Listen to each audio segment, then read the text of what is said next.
Well, it's here at last. The McLaren Trophy kicks off a brand new championship for 2023, and the big wide open spaces of Circuit Paul Ricard here to greet the cars. They're working their way round to the grid. My name's Bruce Jones, joined by Tommy Erdos, who is integral to the championship.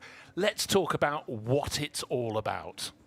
Well, good afternoon, everybody. Great to be here with you, Bruce, and what is obviously the inaugural round for the trophy series. So very warm track temperatures we can see on the screens now at 38.9, and these guys will be very hot inside the cockpits as well. So yeah, looking forward to the first opening round of this series. Cracking grid already. Now it was up to 16 cars entering in this weekend. So great effort by McLaren to put this together. Now, we've had the McLaren 570s racing before, but it's all about the Arturas, new for 2023. They start with the GT4 spec Artura, and then they change it. Can you explain how they make it that little bit faster? No, not a little bit, a lot faster. Absolutely. I mean, this is basically, as you say, it's the GT4 Artura, but unrestricted, if you will. So they've opened up the engine. They've actually put more horsepower. We're looking at a car that weighs around 1,300 kilos and produces 585 horsepower. It's a lovely weapon that is. And talking to Joe Osborne earlier, he was saying the car is so quick down the straight. I think they were testing here before the event. They had some running, maybe the development work. Without the chicanes, they were pretty much touching 300 kph. That's pretty awesome. And those are big figures for all these drivers to tell all their friends about, aren't there? So there's an attraction. First of all, you're racing a McLaren, then you're racing on a Grand Prix circuit, and then you've got a car that just gives you that level of performance. Incredible, absolutely incredible. Real history here for McLaren as well. It's the first one-make series in Europe. The cars look fantastic, and they are, as you say, very fast on track. I mean, this is again, and they're not just racing a McLaren; they're racing with McLaren. This is it's fantastic to be involved with such a company with that name, that, so famous in Formula One, and they bring all their know-how into making the series successful. So now, what we should explain as people are looking at the cars going up to Senior at the end of the Mistral Straight is they're not all Arturas. We have the 570s as well. So we've got two classes of cars, but I mean, new for 23, it's the Artura. The 570s have a similar amount of horsepower. They're up around 570 to 585. So still, people driving those have a lot of fun, but we're getting people moving from those into the new class for 2023. Absolutely, it's a great feeding series, I suppose, the 570s. They've upped the horsepower, as you say. So from the GT4 570 to the 570 Trophy, you've got a good 100 horsepower more. Yeah, they're very capable cars, very quick. Obviously, the trophy, the new Artura Trophy, still with more horsepower again and a little bit lighter. Also, some very aggressive upgrades on the aero pack for the trophy. So, in terms of lap time, we're going to look at. I mean, it's hard to say. It's the first round, but we're predicting something like 4 to 5 seconds a lap difference potentially between the trophy and the 570s. Okay, well that's a very good guideline. Now we also have a speed differential. Almost all these cars have a Pro and an AM, but the AM drivers are the ones who have done the qualifying, and they will start today's race, and then the Pros will take over towards the end, and tomorrow it gets flipped around. The Pros start, but only with a short amount of time, and then go through to the end of the race. But it'd be great to catch up with the people behind the champions, and Gera is down on the grid with Dariusz, who's been integral from McLaren. Dariusz, it feels like a really big year for McLaren. Yeah, it really is. Yeah, 2023 marks the 60th anniversary for McLaren. Obviously, in that time, we've enjoyed a huge amount of success in motorsport, notably Formula One, but as well as IndyCar, winning the 24-hour Le Mans, and in so doing, taking the Triple Crown.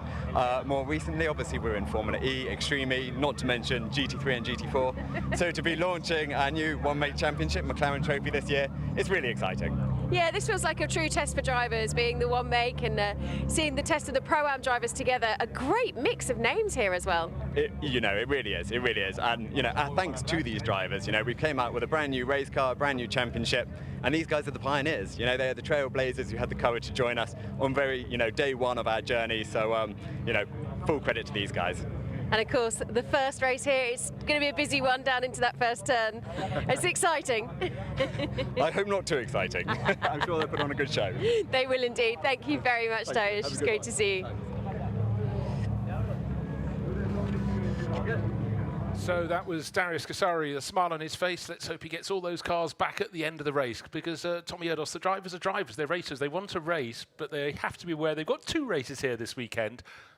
The AMs qualified, the AMs start, and for a lot of them this will be the highest level they've been in racing.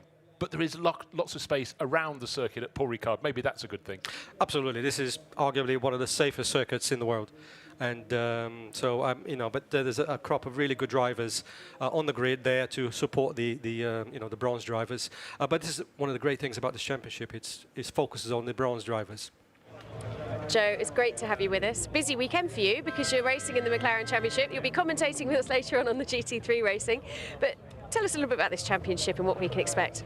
Yeah, obviously a new series, always interesting. One make, also interesting. So there's a lot of jockeying in the food chain, shall we say, between the AMs and also the pros in my part. So it was the first qualifying. We didn't really know where we sat. We knew it'd be near the sharp end.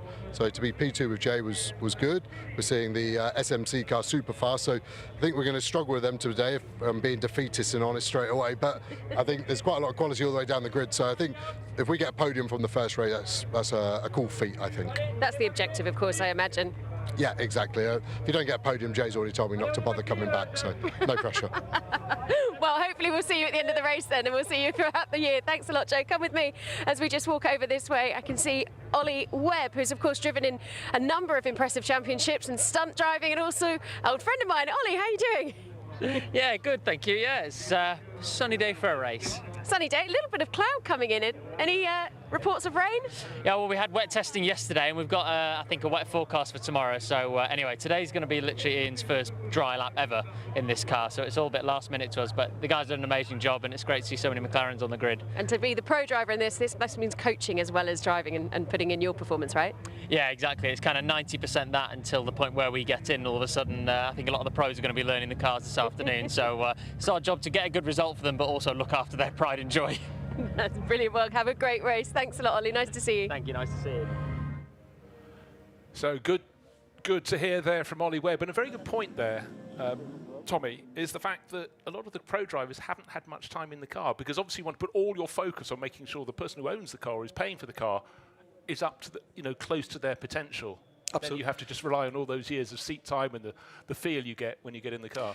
These guys are real pros. I mean, they'll get in the car and they'll immediately tune into it, and they've done a few laps at their level. That's kind of enough to really, you know, get competitive at the front. But of course, it's a learning curve for everybody.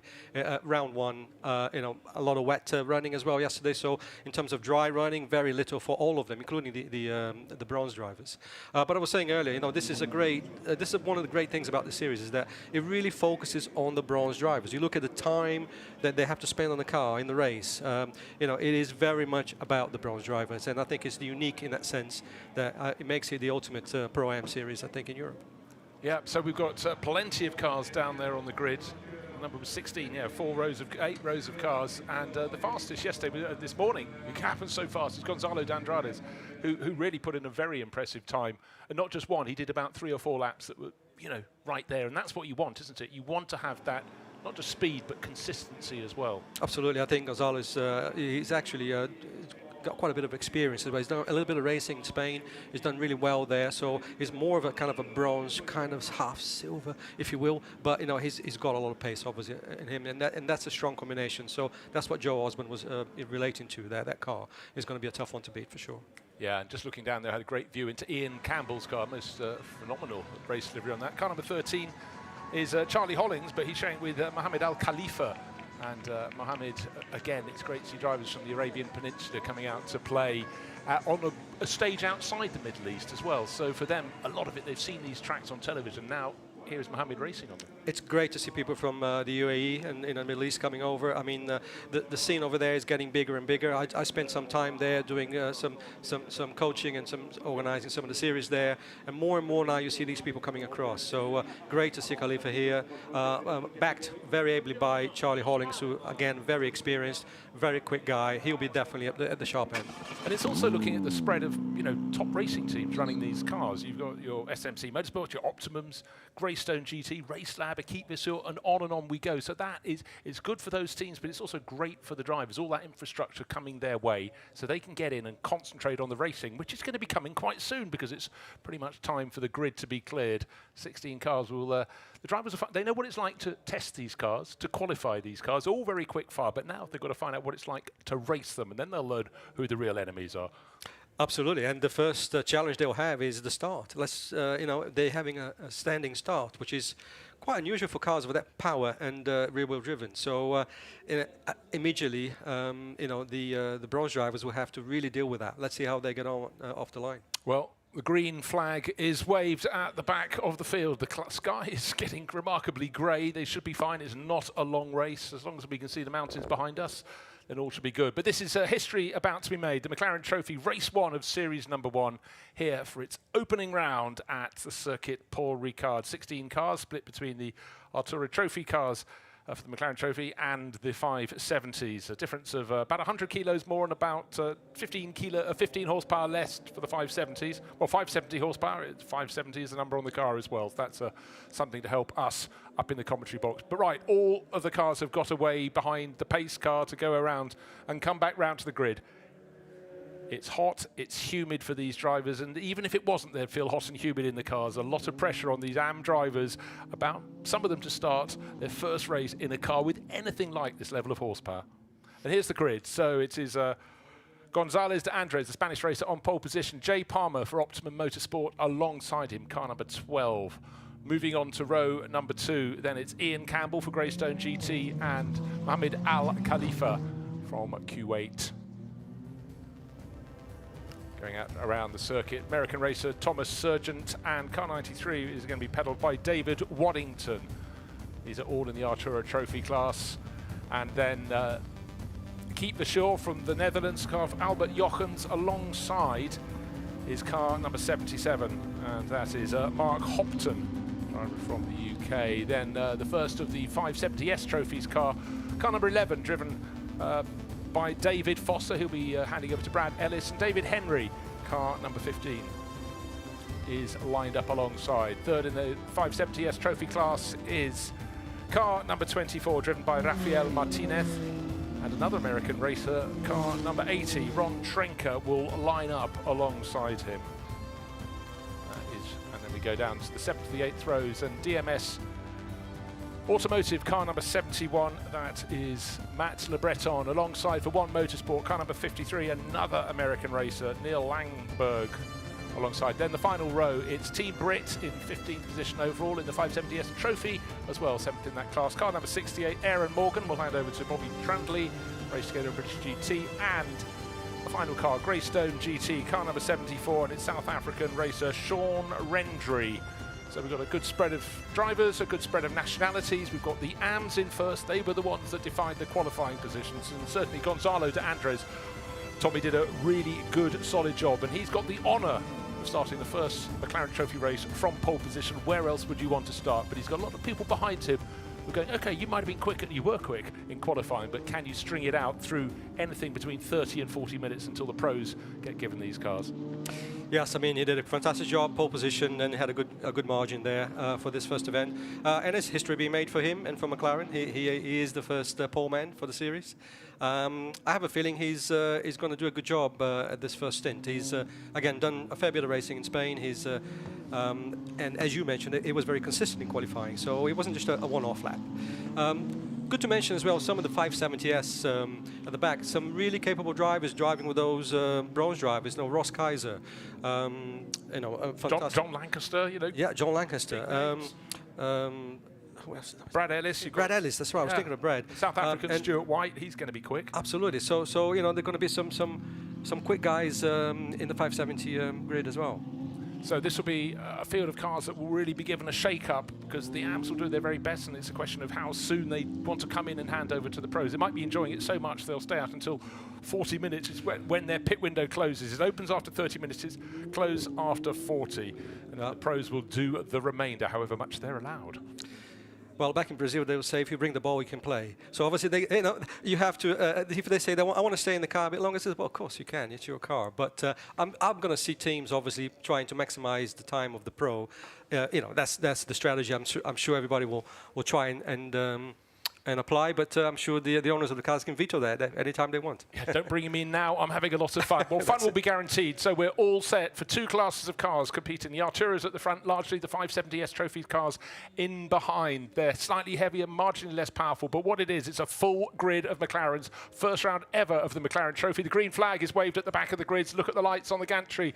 They're sitting up high above. 50 minutes of racing, and it looks a relatively clean. We've got one standing still from about row number 4, and not quite being collected, but really blocked someone from the very tail end of the field. But it's a start from the outside of the front row, I would think, from, well, it's Jay Palmer going into the lead. The red and white car gets in front, so he's ahead of the pole sitter on the opening lap. Nice and neat and tidy between turns 1 and 2, between 2 and 3. It suddenly got very busy indeed, and Ian Campbell tucking in behind in second place. So for the driver who did the brilliant qualifying, Gonzalo de Andres, well, he's got something else to learn. Absolutely, really disappointing start from Gonzalo, but he's got time to recover. Great job by Palmer in the lead now early in the race. Yeah, just to point out, Andrades has fallen back to third position, just didn't quite hook it up, slightly hesitant down to turn 1 perhaps, but when you've, as you said, Tommy, it's just learning how to get them off the line. The speed will be there, so look out for the number 7 coming back. It's the sort of metallic blue and orange Gulf livery car, and the fight for second place is very, very strong indeed. Gonzalo de Andres is thinking about going up the inside, starting to lock up, but anyhow, no problem at all for the race leader, Jay Palmer, into the chicane, halfway up the Mistral straight. Still second place for Ian Campbell, and in behind lots of overtaking going on, and then of course they'll come up to Senior at the top of the hill, and they'll be travelling with a great deal of speed, but from a very positive start from the outside of the front row. Jay Palmer leading this race, Ian Campbell in second, and everybody else trying to push on behind and atone for any errors on the opening lap. Car 27 is the driver. In fact, that's Thomas Surgeon, the American racer. I beg your pardon. I thought he'd not gone that far up the grid, but he certainly gained places, and he's the one pushing for second place now. So it's Palmer, Campbell, Surgeon, and Mohamed Al Khalifa was sort of in there or thereabouts as well. It's about Ian Campbell trying to hold the inside line, and that was a bold move for second place from Thomas Surgeon. Very, very impressed with that. But, a lot of these drivers realised, yes, I could defend, but we could have 2 cars off. So that was very good from 23. Ian Campbell realised that he had a little less momentum and thought, OK, I'll see if I can fight my way back. But at the end of the opening lap, it's Jay Palmer leading, I think, by just around a second or so. 0.964, that's quite close, Tom, isn't it? Right, third place is behind Thomas Surgeon is Ian Campbell, then Mohamed Al Khalifa, then a driver who's really made progress is Albert Jochems up into 5th place, Mark Hopton to 6th, and just looking to see where we're down into 10th place for Gonzalo de Andres. So that was a dreadful start from pole position to 10th. Be interesting to see what sort of pace he can find. Has there been any contact? Has the car been damaged? But the one that hasn't been damaged quite clearly is Jay Palmer's car. And so Joe Osborne down in the pits, we heard from him before the race, we're thinking, well, he's only gone and put it in the lead. Well, that's fantastic. And he'll see late on in this race if he can build from this. But of course, it's not just speed over 1 lap, Tommy. It's also keeping those tyres sweet. As we saw, it was very high track temperatures, 37 degrees, I think it was. Drivers be hot in the cockpit. Even on a cool day, you get hot in the cockpit of a car as small as the Artura. Yeah, this is all new for all the drivers. They don't know, in terms of a race stint, how the tyres are going to perform under race conditions. So it's all a learning curve for everybody. They need to really be looking after the tyres, just in case there's a drop off at some point. But I mean, they're on a known manufacturer, Pirelli, fantastic tyres. I'm sure they've done some running, but I think this is probably the longest run they'll have in a dry. So it's all learning, all big learning for the tyres, for everything else, for the brakes. Yeah, and hot temperature in the cockpit. Well, Ian Campbell has got back past Thomas Surgeon, so as they fight over second place, you can see Thomas Surgeon running a little bit wide, very close to those cones. That's allowing Mohamed Al Khalifa to close in. There's a little bit of a gap back to 5th and 6th, but Ian Campbell doing a very good job. He got past, he composed himself, went back into second place, but that's very good news for our race leader because Jay Palmer will be stretching his legs and going ever further clear from them. The car that's making progress is the car that started from pole position, fell to 10th at the end of the opening lap. It's car number 7, there it is with Gulf livery, and Gonzalo de Andres is atoning for his errors. He just had a little scrap there with Matt Le Breton. He's trying to work his way forward. Now just looking to see who's leading in the 570S class. It looks like it's David Foster. Yes, if I can read the screen right. 7th place overall. That's about where you'd expect to find him. Car number 11, there it is. Trying to hang on the tail of those in front, but that's a good start from him. So he'll be handing over later to Brad Ellis. So Brad and the One Motorsport crew will be going, that's very good indeed. And of course, with car number 12, also, from Optimum Motorsport, the teams have got their own battles as well, all these professional racing teams that run these cars. Yeah, we heard from Joe Osborne earlier on, and he'll be very happy, obviously, with the start of the race. Great position for Palmer there at the beginning, and Ollie Webb as well, who we interviewed on the grid. His car in P2, so it's looking good for those guys. Well, the big question was, how did it all go wrong for Gonzalo D'Andres on pole position? Well, let's take a look back to the start of the race. He's on the outside of the circuit and went nowhere at all. I thought it was a car that failed on about the 3rd row, and look how the last few rows had to go past. So starting dead last instead of pole position after that awful, well, it wasn't a getaway, it was a go nowhere. But looking from the front angle, you can see the car of Jay Palmer, white and red, certainly going plenty somewhere down into the first corner. He got in front. Ian Campbell on the right-hand side of your screen in car number 23 slotted into 2nd place, and it got very nice and neat and tidy, one by one, 2 by 2 through the opening corners. That was clean and tidy, but for Gonzalo D'Andres, pole position to, well, it was thrown in the waste paper basket. There was nothing for him there, and he's had to fight back. At the end of 2 laps, he's up to, well, get this, up to 7th place, so he's done a really good job. And here we have, looking at Ian Campbell in the middle of the screen, attacking Jay Palmer. That was about as close as he got, because he then started to pull clear, and with Jay Palmer stretching his legs. In behind, again, this is a chance for these drivers to learn what it's like, not just to qualify and run these cars. This is them racing. And really, lessons will be learned, particularly around that opening lap, Tommy. Yes, very much big learning curve for these guys, running in traffic as well. And you know, when you get to the pros, when they get in the car, there'll be some lapping, obviously, of the slower cars at the back. But a disastrous start for Gonzalo there. I didn't realize it was actually him that stalled. I thought it was someone in the Another championship in Asia. Yeah, so he's making good ground though. He's got a longish race to go, so there is time for him to recover. Yeah, and just looking, one car hasn't got any laps at all. That's car number 74, Sean Pendry, from the States, non-starting or not getting around the opening lap. Right, back away from the highlight of the replays, and Ian Campbell actually is starting to fight back a little bit and try and catch up with the race leader. Thomas Sargent there having a really fierce battle with Mohamed Al Khalifa. Mohamed in car 13 tucking up the inside. That's the right place to be to make the move. Nice, neat and tidy. Chalk that one up for Thomas Sargent, who went up to 2nd place fleetingly. Now maybe he's pushed a little too hard too soon. I don't know, Tommy. Maybe there was a little slip up, but certainly Mohamed Al Khalifa planned the move and attack. And you know what? There's not a great deal of space between 1st and 3rd. It's only 3.5 seconds, might be slightly more on this lap. 1st to 2nd is definitely coming down. Ian Campbell in 23 really beginning his attack, and that is Greystone GT chasing after Optimum Motorsport. Yeah, just had a bit of contact there in turn 5. I didn't catch the car numbers there. So. It could be another, I think it's another of the Greystone GT cars. We'll pick that one up in a second, but good pick out there, Tommy. But Jay Palmer, his advantage was 1.1 seconds at the start of last lap. This lap, the lap we're on, you can see there are some other battles really starting to close in. This was the tussle that almost came unstuck. Into the back straight chicane they go. Many different derivations. And again, a great scrap, but it's Gonzalo D'Andres onto the tail of, yes, I thought it was 77, Mark Hopton. That's the Greystone GT. Well, he's covering the circuit there. You're not coming up the inside. There will be no inside, but then unfortunately compromises his own braking point and possibly a bit of bodily contact. But Gonzalo D'Andres, if he wasn't going to get through there, he was going to get through somewhere else. So that means he's moved up to 5th place now. He's just taken Albert Jochems the previous time. We've got a spinner. It's the Martini Styley car. That's car 53. One Motorsports' Neil Langberg has pulled off at the side of the circuit. Waved yellow flag.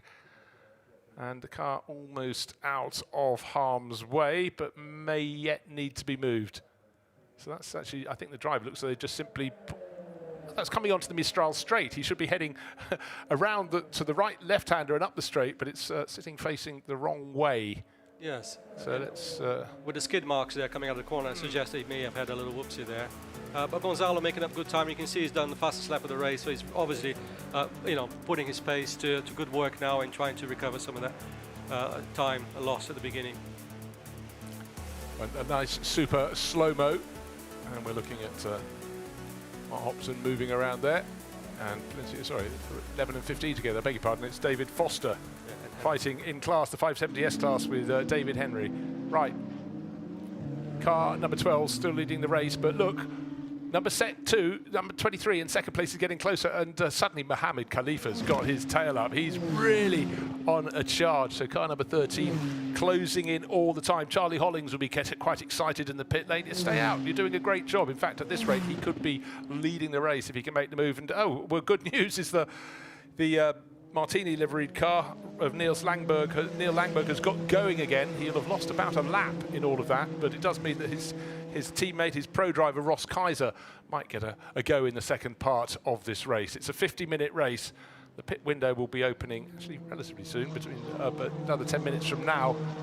And the idea is the AMs who started the race will do the bulk of the running. This battle for second place is very good. You can see the cars weaving around as Mohammed Al Khalifa is trying to brake as late as he could, and in front of him Ian Campbell is being pushed to brake later than he possibly fancies in the battle to stay in second place. But they are both catching the race leader, Jay Palmer, who didn't expect possibly to go into turn one in the lead on the opening lap, but with a terrible start, and was a non-start from Gonzalo de Andres. He led the early stages of the race.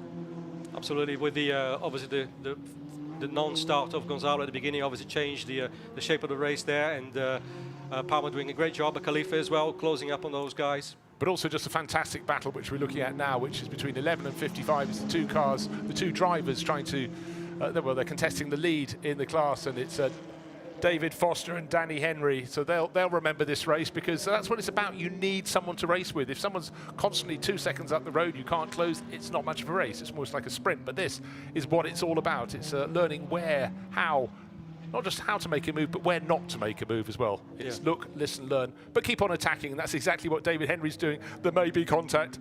I don't think there quite was, but it was very close going into the final corner of this particular lap and accelerating away. I'm actually quite surprised that David Henry was able to get the power down sooner than David Foster, but I don't think this one's finished yet, and these will be two drivers who won't quite want to report to the pits just now. They're busy, they're having fun. Good day in the office. This is great to see. These are two bronze drivers, very clean racing, very close. I thought it was contact there, but there wasn't. But they're doing a great job, and obviously giving each other just enough respect there, but racing hard, which is what we want to see. Yeah, but the stewards are watching. I see a little notice saying incident involving cars 11 and 15 under investigation. That was down at turn 5, something you'd spotted, Tommy, but now it's the 76 McLaren that's leading the 570S trophy. But I don't think David Foster's finished yet. The question is, he might go, if I lose half a second, I might as well come in and hand over to my pro. And Brad Ellis will already have his helmet on, his suit on, standing there ready to wait in the zone. But of course, these guys have to wait. It's between 30 and 40 minutes, the pit window in the first race. Tomorrow, everything gets changed, but the AMs will be there, obviously, at least for the first 30 minutes. Of course, the teams might want to get them in at the beginning of that window to get their pros in the car, but we'll see how it develops. But they've got a good sort of 10 minutes or so to go still.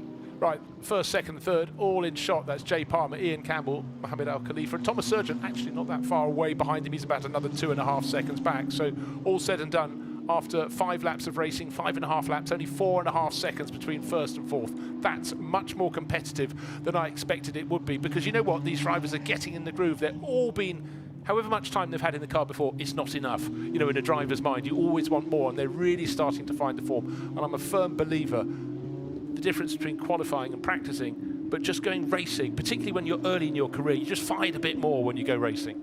That's so true. It's so true. You know, you go a few tenths up on when you're out there racing, and great to see these cars going around together, battling, and you know, all the cars that started the race are still going, which is great.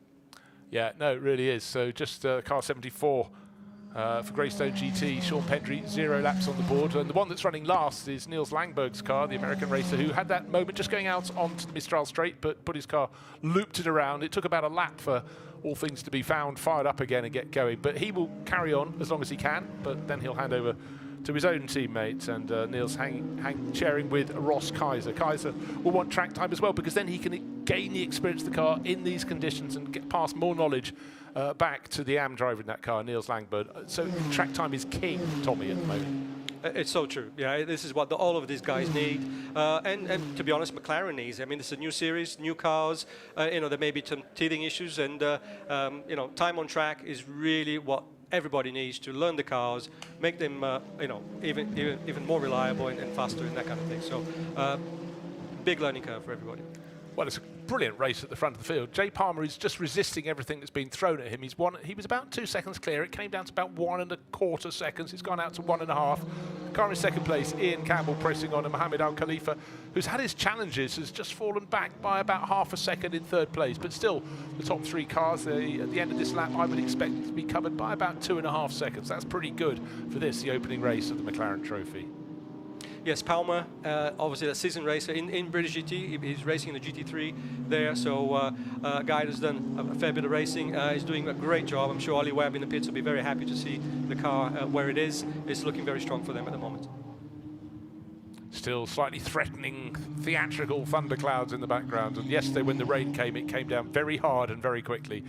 Now, just on the last couple of corners, Jay Palmer has suddenly lost a lot of his advantage, because Ian Campbell, the start of the previous lap, was 1.5 seconds down. I think you're looking at about half a second maximum between them as they go on to lap number 8. Let's have a look at 0.65.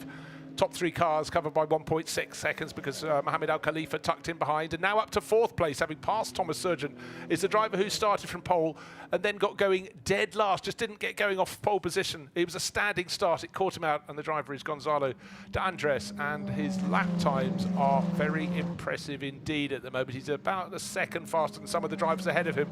But anyhow, having got 4th, that's about as far up as he's going to go, because the pit window is about to open in 4 minutes' time. He will probably stay out quite a long time, because he certainly picked his way up through the order, through past all the 570Ss. Now he's working his way up the Artura class as well. Yeah, very impressive from Gonzalo, I have to say. I mean, he wasn't just last, he was stopped for quite some time, and when he got going, there was a fair gap ahead of him, so a great job. Yeah, and just had sight of him. Here come the first 3, halfway up the Mistral Straight. They turn into the chicane, 1, 2, 3, look in the back, just coming under the bridge. Behind them, you could see car number 7, that's Gonzalo de Andres. He's taking time off them with every single lap. He may pull up short of catching them before the pit stops, but for his teammate, that will be quite a good position, having gained it all over again. Thomas Pintos will see what he can do. Here are our first 3. It's coming down and down and down. Palmer, Campbell, Al Khalifa. This is really, really good advertisement for the McLaren Trophy. You never know what you're going to get with the championship when it goes out for the first time, but their racing has been clean. And these are the AMs. These are the ones who can quite easily, more easily, make a mistake than the pros. But they're racing well, Tommy. This is really looking good, isn't it? The top 3 there together, as you say, and then when they come in, it's going to be all about the pros against themselves. So, yeah, just a perfect start, really, I think, for the first race of the series. It's very good indeed. There is a little warning screen at the bottom of our, talking about track limit warnings, and some of them have had quite a few of those already. Most of them seem to be picking them up. The left-hander that leads onto the Mistral Straight, turn number 7, they're running wide on the exit there. It's only natural. You don't want to throw the car in, you want to guide it around the corner, but for the front 3, they are literally trading 100ths of a second between them as they fight over the top 3 positions. In the background, car number 7 getting closer and closer. Gonzalo de Andres, he's now 3 seconds off the tail of this lead trio, but his time in the car, well, he could potentially have another 10 minutes, maybe 12 minutes, probably 10 minutes to be safe, and bring it in just before the pit window closes with 20 minutes remaining. That's it. So they need to maximise his time in the car. I mean, track limits, as you mentioned before, quite a hot topic at the moment in British motorsport and everywhere, really. These guys won't know exactly where they are in terms of track limits, so they need to monitor that and manage it. Otherwise, they'll be throwing a result away. So they need to be very careful with that. Yeah, actually, I said the pit window will close with 20 minutes remaining. It's closed with only 10 minutes remaining. It's a 50-minute race, and the pit window opens between 30 minutes into the race and 40. So you can really starve your pro driver, make him keen and hungry, or you can give him a bit more time in the car. Depends. They're very keen and hungry, I'll tell you that. I spoke to most of them actually before the race, and they can't wait to get inside this car and finish the first race for their team. But yeah, those 3, I mean, it could be anybody's race at this stage. Looking very strong. Yeah, just looking back, the battle for the lead in the 570S class, shouldn't lose sight of that. They're in 8th and 9th position. We saw Danny Henry going ahead of David Foster. The gap's gone out to about 2.5 seconds between them, so clearly Henry was the faster of those two, but still very competitive. And up front, Ian Campbell, car number 23, getting closer and closer to Jay Palmer. The door, is it open? Well, there's half a little sniff, but then across the nose goes Jay Palmer. This could actually give a bit of a chance to Mohamed Al Khalifa, and so many times when you make a move that it goes slightly wrong, the concentration goes a little bit, or you come in on a strange line, and we saw that Ian Campbell having to come off the power and then balance the car and come back on. That's on the exit of the double droite de Bousset, and that gave a little bit of breathing space to Jay Palmer. He'll be saying, thank you very much. You're becoming a bit of a nuisance, but Ian Campbell is back with him again, and Mohamed Al Khalifa staying in third place, pushing on. Fabulous shot, and who's getting closer? Gonzalez to Andres. Started on pole, got nowhere, got going finally when everyone else had driven past him. He's worked his way through the field, and again, when you're driving against drivers who are in a car they haven't raced before, they haven't done a lot of track time, rearward visibility, they're so busy in the office, in the cockpit, that they may not always look, so he obviously would have had to give a bit of caution as he found his way past them. Yeah, it's interesting about rear visibility. You mentioned that. I was talking to Joe Osborne earlier, and most of the pro guys are used to having now screens inside the car with rear view. But obviously these cars don't have that. They have to rely on their mirrors, and so that's something they have to get used to again. Well, it's a really good battle for the lead three, and I hope within, I'm going to say the lead four very shortly, because here comes Gonzalo D'Andres getting closer and closer. On the start-finish line, he was 2.3 seconds down on Khalifa, who's the third driver in the pack, and as they go up the Mistral, even down the first 7 corners of the track, D'Andres has gained a bit more time. Still fighting bravely behind Thomas Sargent from the States. Then comes Mark Hopton and Albert Jochems. They're up to 7th place, and then come the lead cars in the 570S class, and it's still Danny Henry. But this battle for the lead is one little slip up, and it could be changing. And there's a slower car up ahead. They've got someone up ahead there just going into Mistral, running wide and kicking up the dirt there. Campbell there looking for an opportunity into Sin. There we go. He's actually put pressure on Palmer. Palmer ran wide, and Campbell's your new leader. That was interesting, because whoever ran through the corners ahead of them, just being out of shot now, they ran a bit wide, kicked up a bit of sort of all the muck, the dust, and I just think these small distractions, Jay Palmer might have been looking at that and maybe just didn't get his approach quite right, but Ian Campbell was very keen to go up the inside and just saw that hesitation and pout, so he'll be very pleased. Yeah, it was good. I mean, Campbell showed his nose coming up to Sin. Obviously, that unnerved Palmer, and there we go. So well, we've just had contact with Jay Palmer, clipping whoever was the back marker they were catching, and that has possibly ended the race. That might bring out waved yellow flags. That was on the exit, well, you're almost at the very end of the lap there. That's the, oh, there's the white car. That was the car that was Neil Langberg, the one that had been a lap down. He was trying to keep out of the way, and the first 3 very, very close together were coming through. And unfortunately, there's been contact, and I can't see if there are punctures, but the car that had been leading for almost all of this race, Jay Palmer, now you can see him move around in the cockpit. He's probably trying to fire it up again, but side-by-side contact there. And one of our challengers, it looks to me, Tommy, as though that's his race over. That's such a shame. I mean, Palmer was going so well, made a move for the lead there, but something I didn't catch on camera there. What happened with him and Landberg? Well, I'm sure there will be a replay coming up, because the cameras have got everything covered here at Circuit Paul Ricard. And it was a moment that changed the feature of the race. We just had Ian Campbell go through into the lead, and then the fight back, as you pointed out, absolutely right, Tommy. This is Jay Palmer, car number 12, and they came across a back marker. It's coming up very soon indeed. And here they come. The back marker is Neil Langberg, who's already had his own moment on the track, and then, oh wow, okay, so I'm not even entirely sure that Mohamed Al Khalifa didn't catch the tail, because they were both slightly delayed by Neil Langberg. He was travelling more slowly, and there with, well, looks like a Rubens Barrichello race helmet, walking away from the car goes Jay Palmer. He'll be very, very upset by that indeed. In the long view, he'll have to realise he had a really, really good race here and has proved he can run right at the front. But for Ian Campbell, who just got in front, and as the attack came back, the Greystone GT car now has a fairly sensible lead, 2 and a bit seconds over Mohamed Al Khalifa, and Gonzalo D'Andres, who started on pole, fell to last, is now up to 3rd place. Thomas Sargent to 4th, Mark Hopton to 5th place overall. But really unfortunate there for Jay Palmer and Neil Langberg as well. We couldn't quite see the start of that. It was just coming out of double droite de Bousset, just out of shot, but we could see the outcome, and not surprisingly with the Jay Palmer car just off at the edge of the circuit on one side and Neil Langberg off at the other. We have the safety car out on the circuit. And there was the race leader, Ian Campbell, just going past for the first time his stricken challenger, Jay Palmer, who'd been pushing him so hard. They've been having a really good, clean scrap. And I think they'll look back at it and go, well, that was very interesting. There is the, well, suitably, McLaren safety car leading the field around. And here comes the race leader to tuck in behind car number 23, Ian Campbell. His lead over Mohamed Al Khalifa, well, it's 3.7 seconds or thereabouts now. And then the one who could spook them all, number 7 with the Gulf livery coming through, Gonzalo de Andres. He knows what it's like to overtake pretty much everyone in the field because he's had to do that after that awful start from pole position. So the safety car leads around. The pit window, of course, is open.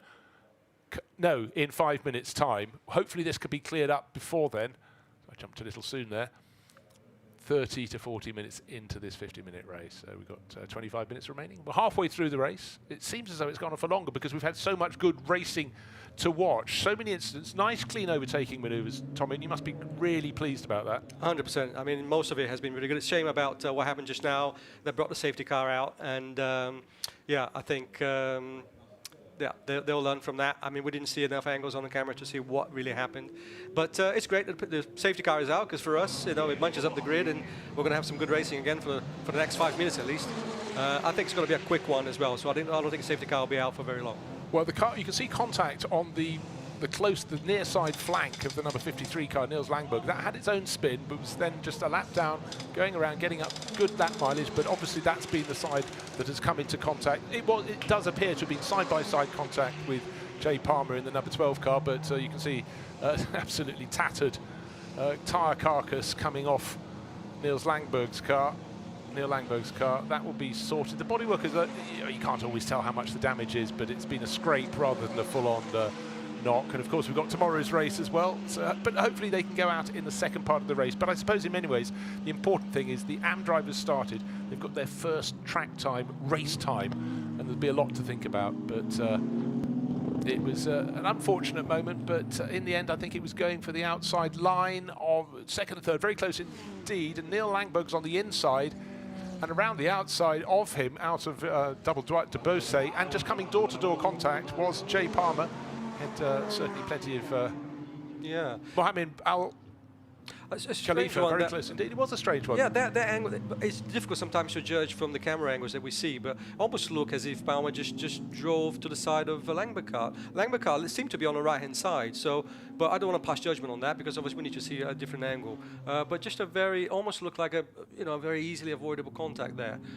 So such a shame for both drivers, really. Langberg's had a bit of a rough time, obviously a spin earlier in the race, but he returned. You know, he's obviously learning and having good track time, but it's a shame that both of those guys have well, similarly ended their race. Right. But as you say, hopefully they'll get out again. Yeah, and for the drivers here, now this is a chance to remember what they were told in the driver's briefing. What happens when we go behind the safety car? So they've had their first standing start. Tick, we've done that. Gonzalo de Andres would be going, didn't quite do that very well. But now they've got to be aware, and the driver leading them round is the driver who will dictate when they get away. Now, okay, what happens when I'm following the safety car? I'm the race leader. I am Ian Campbell, car number 23. I want to get the best restart because not only have I got Mohamed Al Khalifa right behind me, but Gonzalo de Andres, my team will be calling me and saying, he's quick, he's behind you, and at the restart, he's going to maybe make a move and try and dive through. So as the lead driver, how would you explain the responsibility? You've got to look at the lights on the roof of the safety car. If they're still flashing, which they are, you've got more time. That's it. That's it. That's the key is obviously the lights will go off, and they will turn the lights off between the chicane and the Mistral Straight and Sin. So between corners 9 and 10, you'll see the lights go off in the safety car. At that point, really, Campbell controls the race pace. You know, he has the advantage because he can then get on the gas earlier than anybody else. And luckily, he has Khalifa between him and Gonzalo. So at least he has one car between him. He knows Gonzalo's got all the pace, so it's going to be a very interesting restart. Yeah, what he doesn't know is how hungry Mohamed Al Khalifa is. He might go, this is my opportunity. So you've got to have the reflexes ready. And the one thing you cannot do, if you're not the lead car, you cannot be first over the start-finish line. That's all they have to remember. You could be as close as you want, but if you put your nose in front by 2 centimetres, 1 centimetre, that's too much. So a lot to consider. But now the light's still going on top of the safety car. So that does suggest another lap behind the safety car. So calm down. Oh, first chance in the race for some of these drivers to check their gauges. Check is all well. Are temperatures up? Are they down? And for a lot of them to think, I made one small mistake. I've lost the position. I may be able to get it back. Right, we haven't talked too much about what is happening in class for a while. And it's just looking. We've lost a position here. Oh, having had a pit stop for Danny Henry. Didn't see what happened there. He was leading the 570S class with him not there and having had a pit stop and gone down to 13th position, and that's outside the pit window. But the pit window is not officially open. Exactly, so... Still 20 minutes, 20 seconds to go. Must have been some damage. I'm just trying to see if there were any penalties that came his way that called him into the pits. Not that I can see, but what is not debatable is that... unless it's... No, it's listed... having come into the pit, so the lead in class is car number 11. It's David Foster in the 570S class for One Motorsport. Now diving into the pits, because the pit window has just opened, go first and second places. Ian Campbell, Mohamed Al Khalifa. Staying out for more is the driver who started from pole position, has come up from the back of the pack. It's Gonzalo D'Andres, and in fact the wave green flag, so the safety car has come in as well. Maybe the lights went out just a little after we expected. Now it's time in the pit lane for the vast majority of drivers, with the exception probably of just Gonzalo D'Andres to come in. So that means we already had a couple of cars in the pits, and so we can easily fit another 12 or so.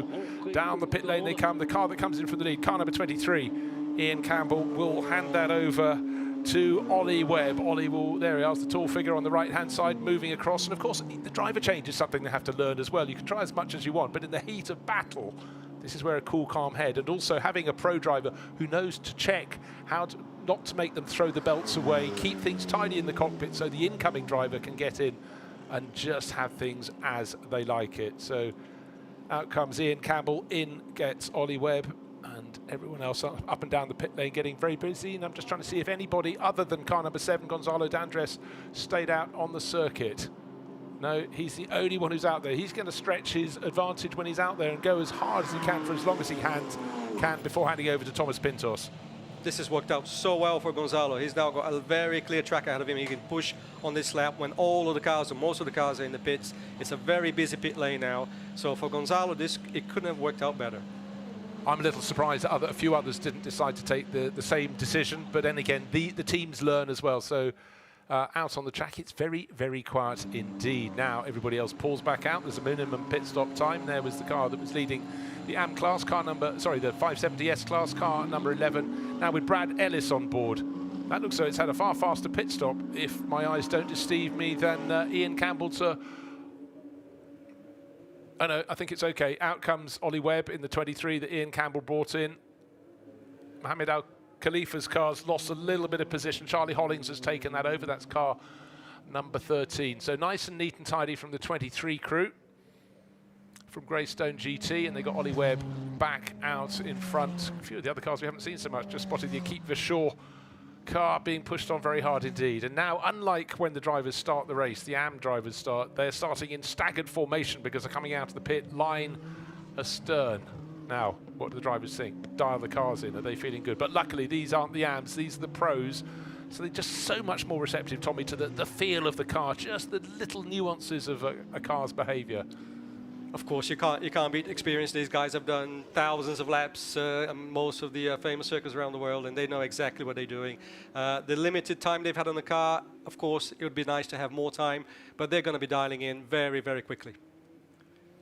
So track conditions look absolutely, perfect.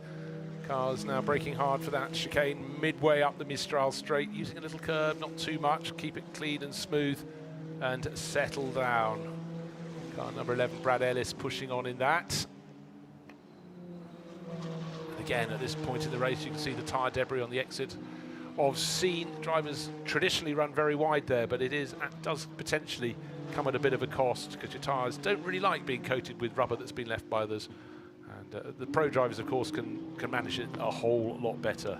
Just that wider range of experience on which to focus. Incident involving cars number 12, that was Jay Palmer, and 53 Neil Langberg under investigation. That's not too much of a surprise. And a pit stop of car 15 under investigation. This is one that,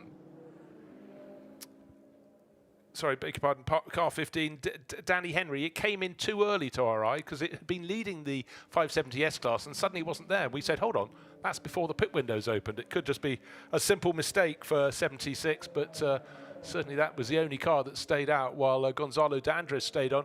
Gonzalo's in the pits at the moment, but where's he going to emerge? He's going to emerge in, I think, about 4th place. He's just coming out behind the car that was started by Mohamed Al Khalifa. Now Charlie Hollings is driving, so it looks like he's got out into about 4th position. Let's wait and see, but one thing for sure, what we're going to start seeing is some very quick lap times coming in now we've got the pros on board. Ollie Webb out front, there he is, car number 23. And then it should be Ewan Hankey. That's car 77. We can see, yeah, that's Ewan Hankey, car 77. Charlie Hollings should be next in line. So a lot of these names well known across the years, and a lot of them have done a huge amount of driver coaching. And their job now is to do the bit they do best, the bit they know the best, the bit called racing. But of course, they've got a lot to consider and information to exchange. But this is a really good battle for the lead. Who's going to be happy to push harder sooner? Certainly, Ollie Webb is braking late, trying to be matched by Ewan Hankey, is matched by Ewan Hankey. Ewan now wants to really unsettle Ollie, but Ollie has been here, seen it, done it, and he's going to bring his tyres up to speed as he feels exactly is the way to do it. He's not going to be harried enough by Ewan Hankey, surely.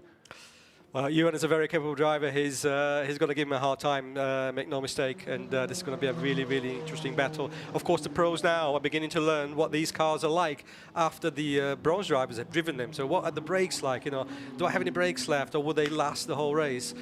What are the tires like? You know, so very important the job that the bronze drivers did with the car to leave these pro guys with some car left, you know, to battle at the end of the race.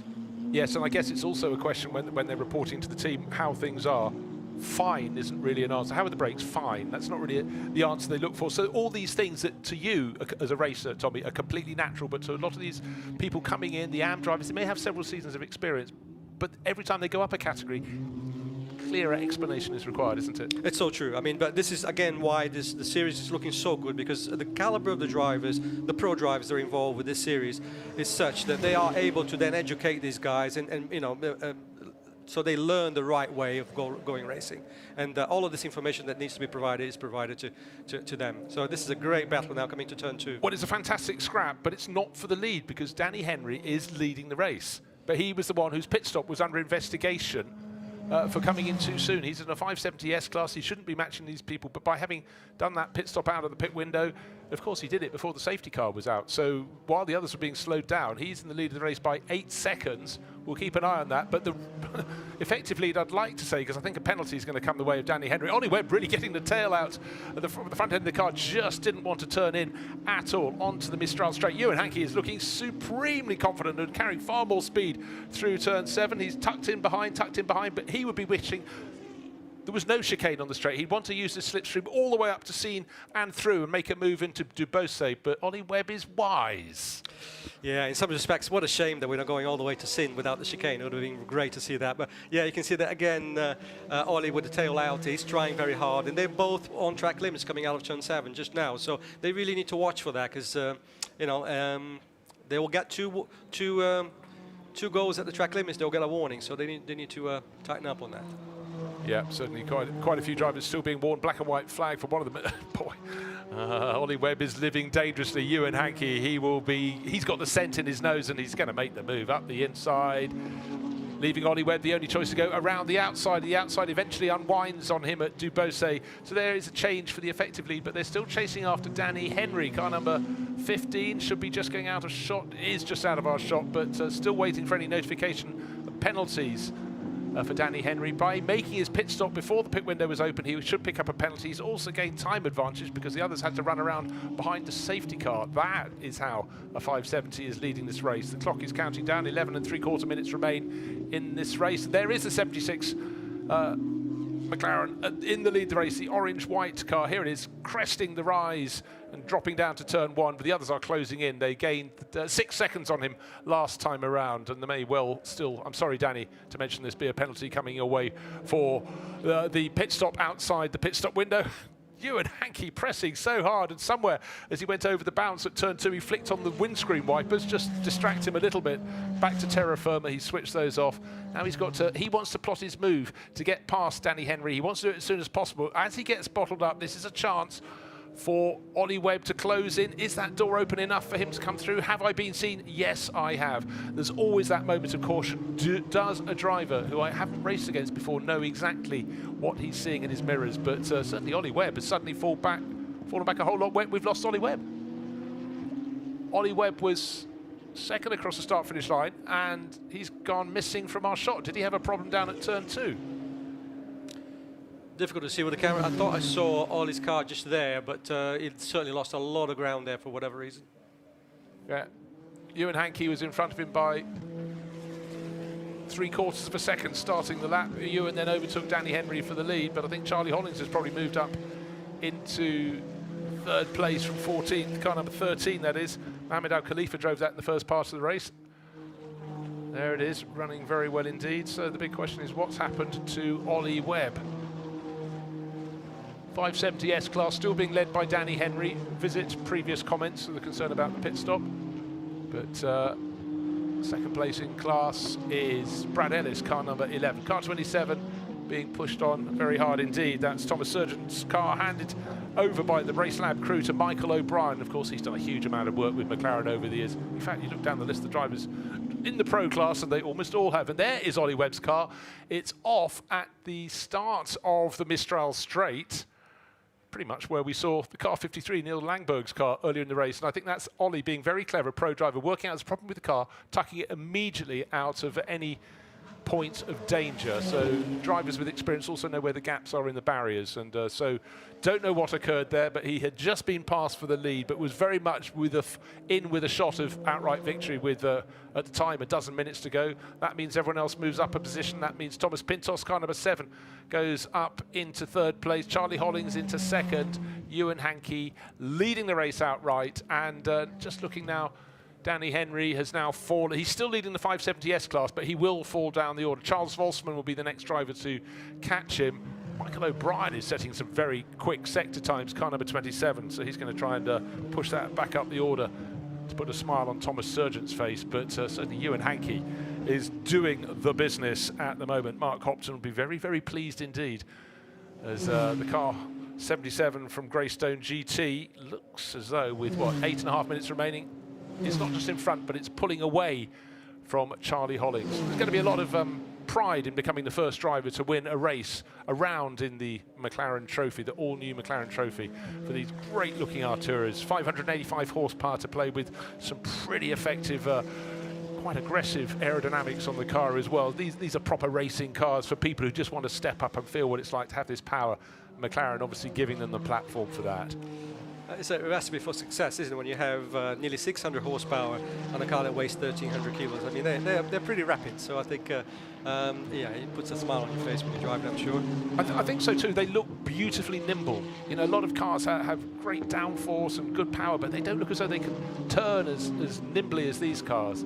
These look an absolute delight to drive. They also look as though it'd be very easy to take mate and spin, because when you have a car that's nimble, a little bit too much of something and not enough of another can certainly lead to trouble. But then again, if you master something like this, you've got plenty to smile about. Car 42 is Charles Volsman, and he is having a really, really good run there. Taking over from Albert Jochems for Equipe Verschure. So, you know, teams we've known from various championships and categories across the years having a good time out on the circuit. And Michael O'Brien, car 27, has got ahead of Volsman, and certainly saw some very good sector times from Michael O'Brien, and he's pulled through. There he goes into the first corner. Car number 7 is, sorry, that's Charlie Hollings just in front of Thomas Pintos. Then comes 27, which is Michael O'Brien up to 4th place. Then Charles Volsman in 5th, and that means Danny Henry down to 6th place overall. But he is still the leader in the 570S class, but waiting to see what the gap back to Bradley Ellis is, and also waiting to see what might happen in terms of punishment for car 15. A message has just come up. His team manager to race control. That doesn't suggest they're going to give him a cake, does it? It's highly unlikely that that'll be the turnout, but yeah, it's a shame. I mean, you have to say Bradley Ellis is putting some really quick lap times there, and I think how far is he behind? He's got quite a gap. He's to get to it. 14 seconds down, but his lap pace is very, very quick indeed, as you'd expect. And of course, for Danny Henry, he's an AM driver not sharing with a pro. There are 3 drivers who are doing that, running it just as an AM, not in a pro-AM combination. It's Danny Henry in 15. And in fact, Aaron Moore and Bobby Trundley, they're both AMs in 68. And the other car in the 570S class, Matt Le Breton and Rob Young. So they have no pros to help them. But it does mean they can have a lot of pride in what they managed to achieve. And I certainly think for Danny Henry, it's not going to be quite as much as the timesheet shows us at the moment. But still, you learn these things. Car 42 being driven very hard by Charles Volsman there. He was passed not so long ago by Michael O'Brien. But that's actually made him raise his game. He's getting a little bit faster all the time. In fact, this timing screen is still telling us that Thomas Sargent is on board rather than Michael O'Brien, but they were teammates, so I think it is Michael O'Brien, and there's been a little... I'm sure it said Michael O'Brien about a lap ago, didn't it? It certainly did, so that's changed just now. Okay, well, wait and see, but Thomas Sargent, if it is Thomas, is now coming back under attack. He'd made the move on Charles Volsman. It could be going back the other way, but one thing that isn't going the other way is the clock. 5 minutes remain, and Ewan Hankey is leading this race. 19 laps on the board, waiting for the second place driver, Charlie Hollings, to come through. 6.4 seconds between first and second. And Charlie Hollings has got to look in his mirrors because he's got Thomas Pintos just over a second behind in third place. And then cars 27, it is back to Michael O'Brien. The timing screen's adjusted, turning in now into turn 1, just ahead of Charles Volsman. They're having a good scrap. They'll enjoy this, and they'll have plenty to report back to the AM drivers in their pairings about what these are like when you really push them in the way that a pro driver can do. Yes, big mention there for Ewan Hankey, who is doing a great job, really. He's controlling the race now. His pace is, is actually ever increasing. Actually, he's moving away from Charlie Hollings. And only a few minutes to be the first winner of the Artura Trophy. Yeah, and he is pressing on because his last lap, 2 minutes 7.8 seconds, was the fastest lap of the race. And in many ways, when you're leading the race, and if there's nobody around you, it's about still going 100% to keep your concentration. You back off 5%, what are we having for supper tonight? It's just not a winning way, is it? It's a killer. You never do that. No, you keep focused and keep pushing. So Danny Henry, 6th overall, still leading the 570S class under the sword of Damocles, if you like. The car, his team manager to race control is the report. This great scrap, though, really enjoying. They may yet end up at the podium. If anything happens in the remaining probably 3 laps of this race, maybe possibly just 2. Ewan Hankey, Charlie Hollings, Thomas Pintos, well, they should be the top 3, but if anything happens, that little great scrap behind is looking as though they could benefit. Right, Ewan Hankey leading the race. Greystone GT could be about to pick up the bragging rates, the first ever McLaren Trophy event, and it could be outright victory for them. Ewan Hankey leading by 6.4 seconds. No immediate traffic around him, which is probably a nice, comfortable thing for the driver of car number 77. About to start another lap. What's left on the clock? 3 minutes and 11 seconds. He is pushing on. Tommy's using the hand signals for car angle up here in the commentary box. And how good was that last lap? The previous one was 2:07.8. Just waiting for the next lap to go on the board. 2 minutes 7.8. There we are. He lapped within 11 thousandths of a second of his previous lap. Speed and accuracy. So Ewan Hankey doing exactly what it says on the box of being a pro racing driver. Charlie Hollings, 6.7 seconds behind, so not really losing a lot of ground, but just enough. But the important thing for me, Thomas Pintos in third place. He's 2 seconds back from Hollings, not close enough surely in the final few laps to do it. And then Mike O'Brien just ahead of Charles Volsman. They're the top 5, 15 seconds covering them. That's good. We'll get to the end of the race maybe with 18 seconds between first and fifth, so that shows a good competitive field. Here comes Danny Henry, car number 15, leading the 570S class, but certainly his race manager should be on the way to race control to discuss a possible misdemeanor, well, no, a timing of their pit stop issue. But for now, we'll just take him as leading the 570S Trophy. We're not the judge and jury, and he'll be enjoying his time in the sunshine because this is what it's about, racing, fast racing cars on the Circuit Paul Ricard. in the south of France. Tick, tick, tick. 3 very good boxes to tick. And he'll be heading to victory in that class. We'll treat that as it is. Brad Ellis has been catching. He's down to 8.2 seconds behind him, but taking 3 seconds a lap off your class leader with only 2 laps to go. Do the maths. You're not going to quite catch him unless something suddenly slows Danny Henry. But he's driven really well, I must say. Yeah, it'll be such a shame for him to lose a race in the race control. But rules are there for everybody to obey, and we'll see what happens. And of course, when I'm done here, I'll be at the judicial room looking at it, because that's my other role here with McLaren. Okay, well, one penalty's been handed out before you've even got there, because car number 27, Mike O'Brien, 4th place, a 5-second penalty to be added for exceeding track limits too many times. So that'll be apportioned after the race, and he's sitting in 4th. That will become 5th. Charles Folsman will move up, but right now Charles is trying to focus. But another driver trying to focus is Ewan Hankey. A minute to go, so this will be the final lap he starts. That means they'll get 22 laps in the inaugural race, the first ever race, the McLaren Trophy, and Ewan will be probably about 7 seconds clear as he starts that. That is a comfortable position to be in as he approaches the turn-in point for turn 1. He can only just see the nose of the driver in 2nd place, Charlie Hollings, car number 13, started for Inari Motorsport by Mohamed Al Khalifa, and Charlie Hollings again showing what a good pro he is, doing his job, but he has no answer for the pace of Ewan Hankey. Yeah, nearly 8 seconds, 7.95 seconds gap first to second. Thomas Pintos, how far behind his? 1.6 seconds. I thought Thomas may be able to catch Charlie, but Charlie's too good for that. And there they go. You can see the gap, the number 7 car with the Gulf livery, close but not quite close enough, surely, on this final lap. Pinto's doing a great job, but he's a good 3 to 4 tenths behind Holling in terms of pace, so I don't think that's going to be possible for this one. But they must be thinking about, what if Gonzalo hadn't stalled on the grid, because the combination of those 2 guys in the car really is the one that everybody was looking at, frankly. Yeah, and I think what they'll be thinking is, okay, we got it wrong in this first race, but as a pair, we have to go into the next race, tomorrow's race, as favourites. But we will see. Things can change. A lot of the pro drivers will be able to impart more knowledge and maybe find a bit more speed from their AM drivers, give them some advice that really works. But right now, Ewan Hankey, well, he's bringing it home. Car number 77 crests the rise up to senior, looking neat, tidy, as he always has been in his racing career. Greystone GT have the name on the nose of that mauve, pink if you want, and black Artura that will win outright, surely, and take the Artura Trophy. And then, of course, we've got the subclass, which is the 570Ss, and that looks as though the first driver in class is still Danny Henry. Brad Ellis is closing in another lap, and Ellis might have passed him anyhow, but they're getting very close indeed. But close is a word we can apply to close to the end of the lap, and that is precisely as the final few corners are negotiated by Ewan Hankey, sweeping through the Est de Viage, and then we go into Virage de la Tour, and then Virage du Pont, onto the start-finish straight. There he goes, over the bridge that he cannot see anyhow, and he can back it off. Ewan Hankey will take victory. It could have been by 8 seconds, it matters not. It's more than comfortable over Charlie Hollings. Coming up behind Bobby Trundley there, who has just managed not to get lapped, so he'll get a further lap to complete. And in behind, 2nd place, Charlie Hollings, and just behind him, still behind him, that's the important thing, is Thomas Pintos. So that we know the identity of our first 3 finishers. Michael O'Brien came over the line in 4th place. His time penalty of 5 seconds has moved him back to 5th behind Charles Svolsman.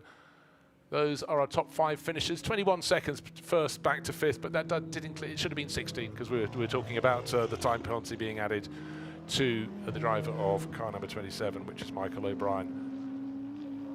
So, victory, Artura Trophy, race 1, round 1, goes to car number 77. It was started by Mark Hopton, handed over to Ewan Hankey, and Ewan did the rest. And at the end of the race, Brad Ellis moved ahead of Danny Henry to take the class win in the 570S class. I'm just trying to see if any time penalty had been added already to car 15, keeping an eye on that. Between them, when they crossed the line, there was 10 seconds, but bear in mind that's a 15-second swing, so I'm looking for any penalties. But again, a class within the overall battle, and it was very, very interesting indeed. But it does seem that Brad Ellis, car number 11, has won the 570S class, started by David Foster, brought home by Brad Ellis. Danny Henry, who drove it solo, appears to have dropped back to 2nd in class, and 3rd place in that class should be car number 24, which is Rafael Martinez, driver from the States, and Jem Hepworth, and she put in a good run through to the finish.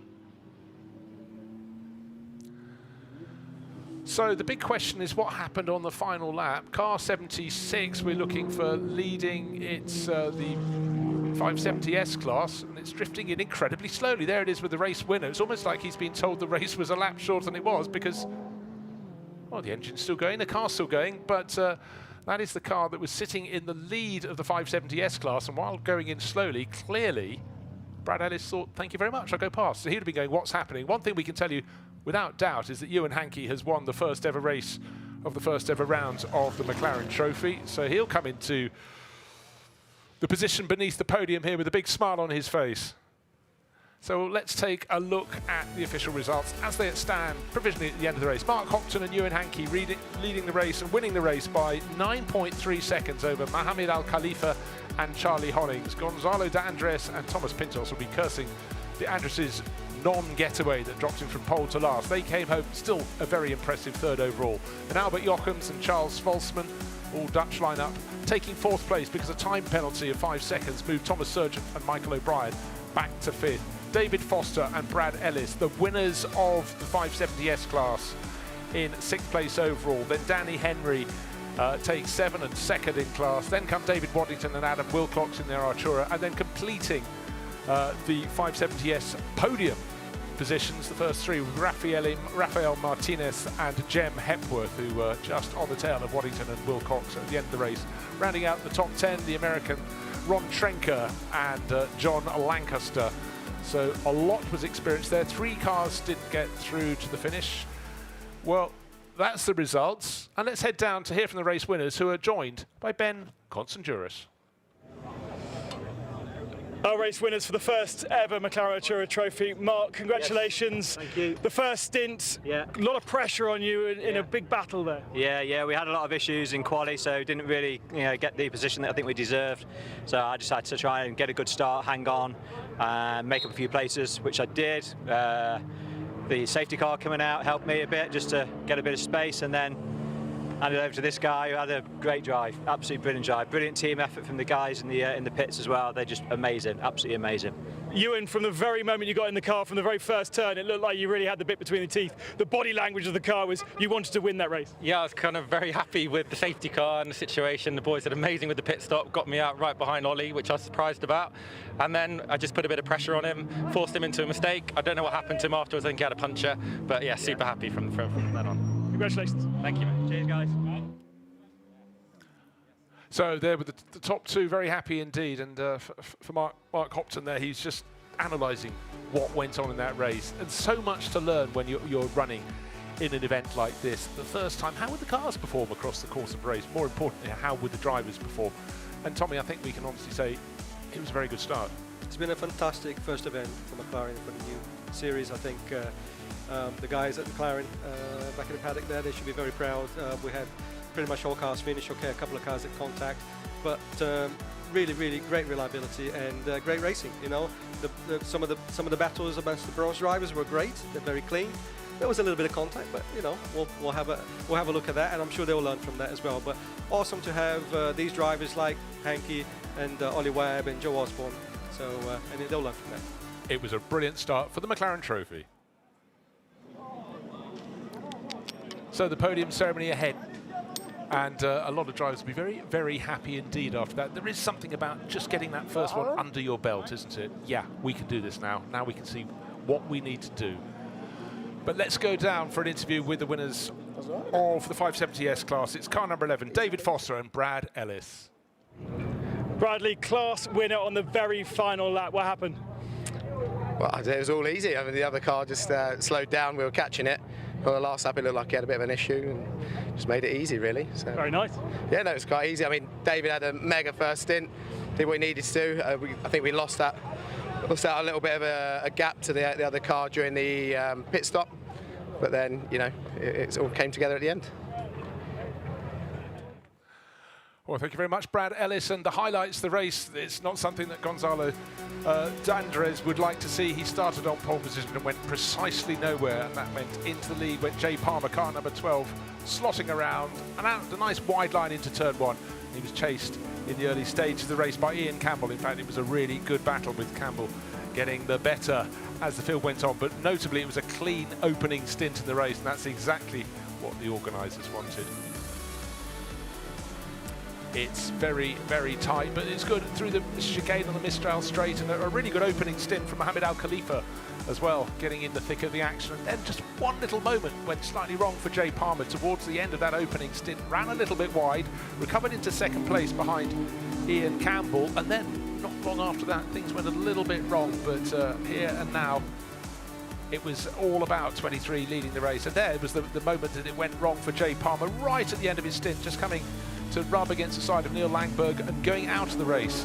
And it's the time for the pit stops. The 77 came in good position. That was brought in by Mark Hopton, was handed over to Ewan Hankey. And as Ewan Hankey went out into the races right on the tail of Ollie Webb, Ollie was getting really quite sideways. And actually, that may be the start of a slow puncture that led to the car retiring from the race. But this was the battle for the 570S honours. And there, it was very tough indeed. In fact, that's the Danny Henry having to keep out of the way as through went Ewan Hankey, stretching his way out to take victory, the inaugural win for Greystone GT in the first ever round of the McLaren Trophy. So victory going to Ewan Hankey and Mark Hopton.